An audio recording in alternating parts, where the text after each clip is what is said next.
These aren't the stories your mother told you. No, these are the other stories.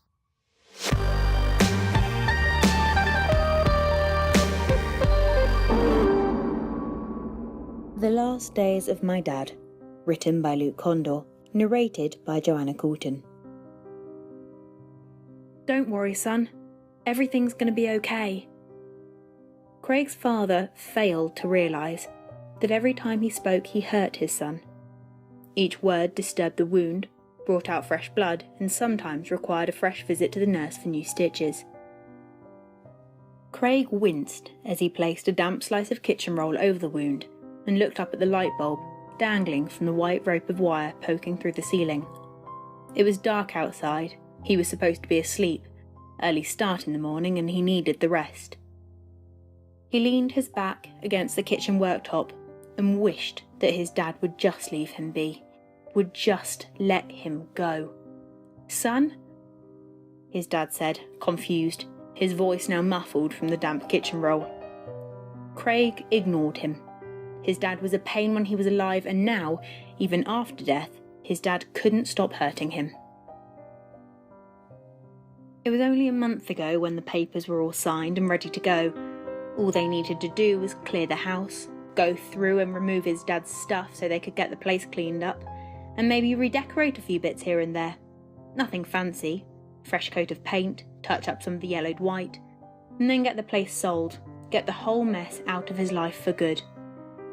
"I've never known a man to accumulate so much shit," his brother Devon said, as he grabbed a handful of Mills and Boone novels from the bookshelf and dropped them into a giant box that was destined for the tip.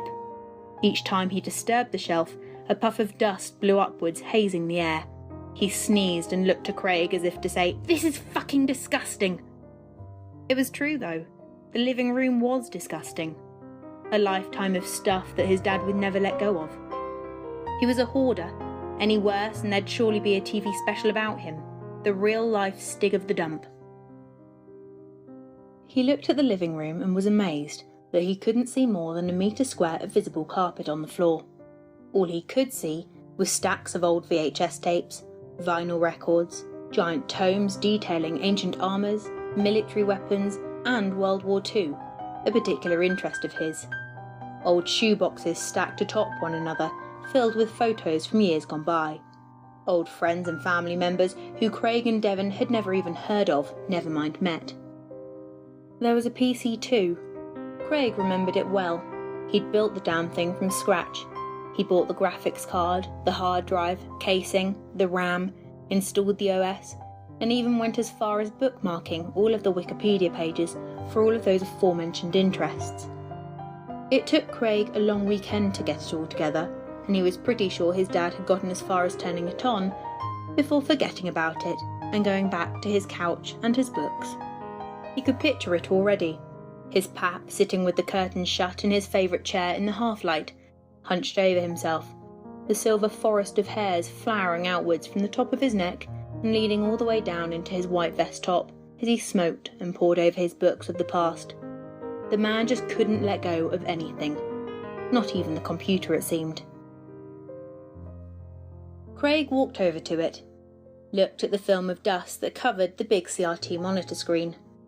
It wasn't one of the fancy new thin ones. This was one of those giant fatties with the odd weighting and the glass tube inside. He reached his hands around the back and hunted for the connecting cables that locked it in place. "That had some good stuff," his brother said from the other side of the room, flipping through the old vinyls, looking for something to add to his collection. "Sure, he had some shit too, but there's a few diamonds in the rough." "Maybe that'll make up for the missing birthday presents," Craig said, as his fingers found the 2 screw caps on the display connector.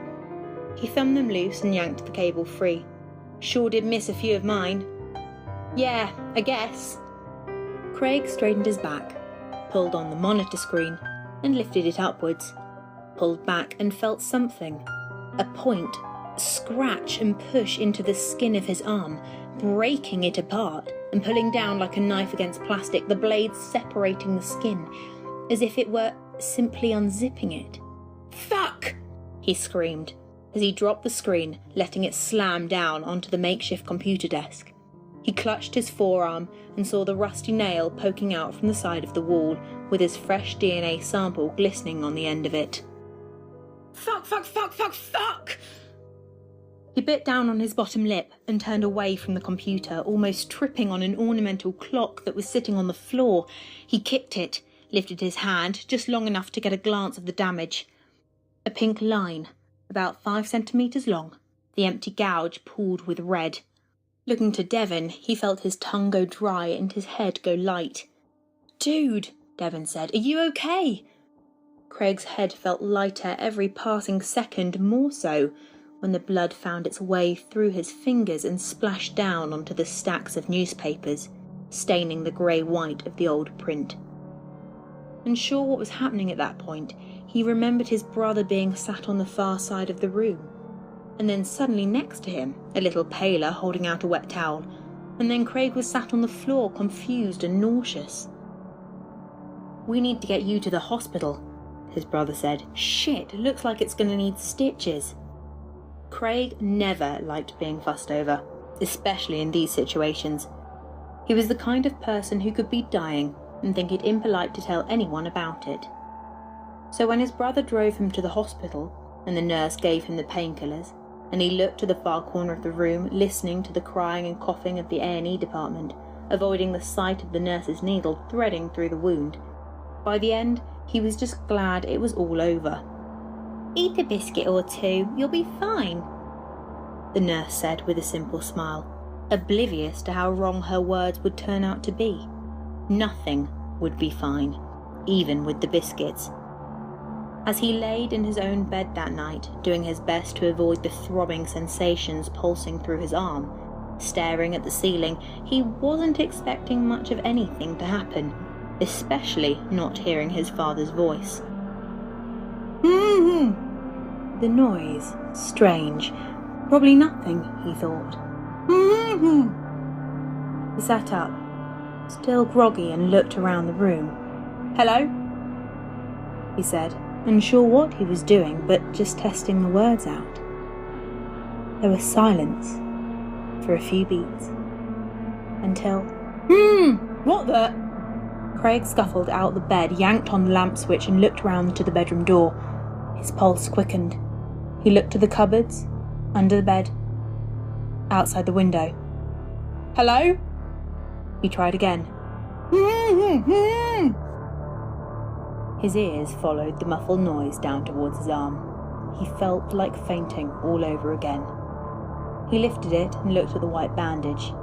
He saw the pink lips where the blood had stained the medical gauze, and recognised the shape immediately. After all, he had the exact same mouth. He was a spitting image, apparently. Digging his finger into the bandage, he pulled it away and unwrapped himself and forced his eyes to look down at the sutured wound. The bruise above and below formed the lips, and the black thread sewed them shut. The wound moved as he would expect a sewn-up mouth to move.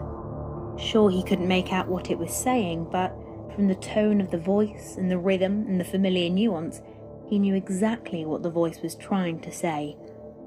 It was trying to say, "Hello, son." Down in the kitchen, it was a painful procedure. With the nail scissors, he carefully snipped away the thread, allowing the voice to talk freely. "Phew, that's much better," his dad said, calm as anything. "Thanks, kiddo."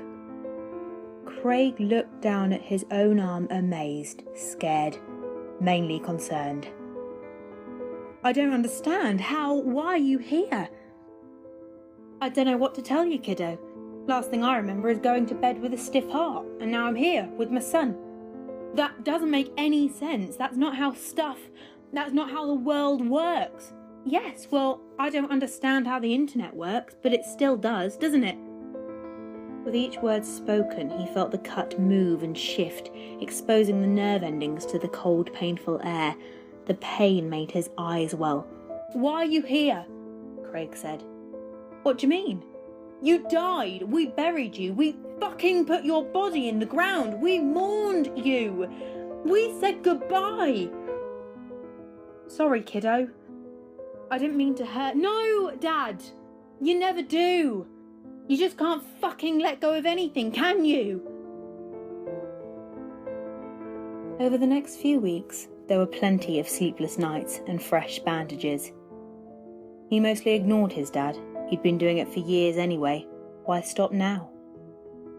But then, on a Tuesday morning, he woke up before his alarm to hear his dad humming an old Tom Jones tune. He noticed the voice was growing weaker. He looked down at the arm to see a good centimetre on each side of the mouth had healed shut. Shiny skin had grown over the edges. The realisation hit him. This, too, was temporary. Dad? He said suddenly, choking over his words a little. Tell me about Mum. Oh, well, what would you like to know? The start. Go from the beginning. How did you meet? It didn't matter how many questions he asked of his father, or how much his father spoke. The wound was now healing, and it seemed that every morning he woke up and looked, another 5 millimeters had gone on each side. He understood, and he made the most of the time. He didn't go to work for the next 3 days, just called in sick. First time since starting the job, but he didn't care. He needed more time alone with his father. He even asked him about all the boring stuff, about all that crap he'd read in those books, about the world wars, the guns, the armours. "Dad," he said as he drank tea, "tell me why you can't let go." He was referring to the shit in the house, but they both knew what he was actually asking. Why hadn't his father just let go of life? Why hadn't he just let go of his son when he had the chance? "I dunno, kiddo," his dad said, curving the small edges of the cut upwards on each side, smiling as best he could with what was left of the cut. "I'm sorry, Dad. I'm going to miss you," he said, realising that he didn't have long left now.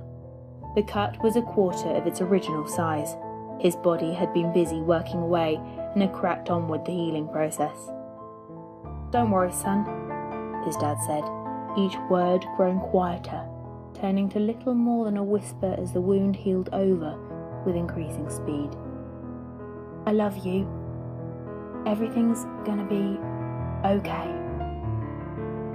"No, Dad. Dad, talk to me."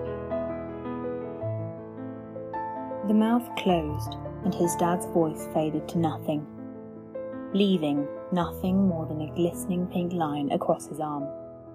A mark forever made. Craig stood and cried for several passing minutes, watching the cut, waiting, hoping to hear something. But it was no use. It was gone. He sat down on the sofa in silence and let his mind wander. It had taken him a while, he thought, to figure it all out. He assumed that this was just another case of his dad unwilling to let go, of his life, of his son, but in fact, it was the other way around. It was all about Craig. It was him who couldn't let go. Not just yet, anyway. "I love you, Dad," he said to the scar before kissing it and letting his jumper sleeve fall down to the wrist. He looked up. "I love you."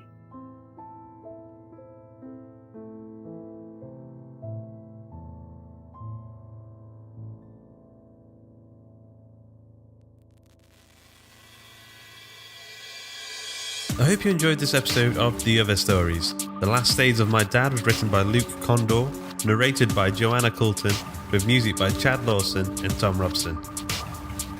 We're gearing up to release our second print edition of The Other Stories. It collects all of the stories from the second 3 volumes of the show, with an extra thrown in just for you. We're also going to be giving away 5 free signed copies, so to enter, simply head over to www.hawkandcleaver.com/competition and enter your details.